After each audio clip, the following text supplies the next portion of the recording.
Who should get screened for TB after exposure?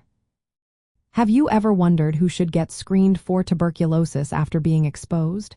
Tuberculosis, or TB, is a serious infectious disease that primarily affects the lungs.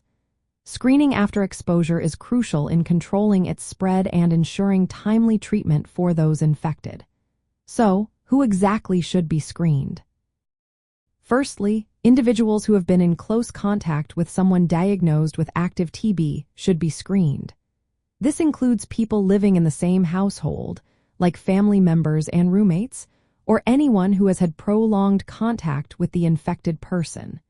They are at the highest risk and should be screened as soon as possible. Next, young children, especially those under 5 years old, need special attention. Children exposed to TB are at a higher risk of developing severe forms of the disease, such as TB meningitis. Therefore, they should be prioritized for screening and evaluation. Immunocompromised individuals are another key group that should be screened. This includes people living with HIV, those undergoing immunosuppressive therapy, or individuals with certain chronic conditions.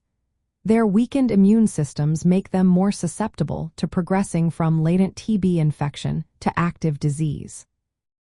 Additionally, anyone who has been exposed to TB and starts showing symptoms should seek evaluation immediately.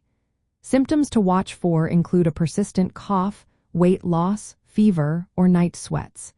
If you notice these signs, it is important to consult a healthcare professional.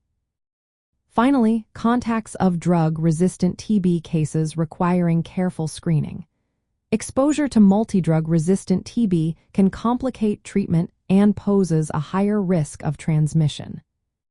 Screening methods typically involve a tuberculin skin test or an interferon gamma releases assay blood test to detect latent TB infection.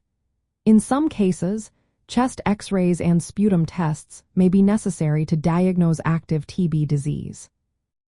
It is also important to keep in mind that recent live virus vaccinations can affect the results of TB tests, potentially leading to false negative results. Therefore, the timing of testing after vaccination should be considered. In summary, screening after TB exposure should focus on individuals with close or prolonged contact, young children, immunocompromised persons, symptomatic individuals, and contacts of drug-resistant TB cases. Early identification and treatment are essential to controlling the spread of TB and protecting vulnerable populations.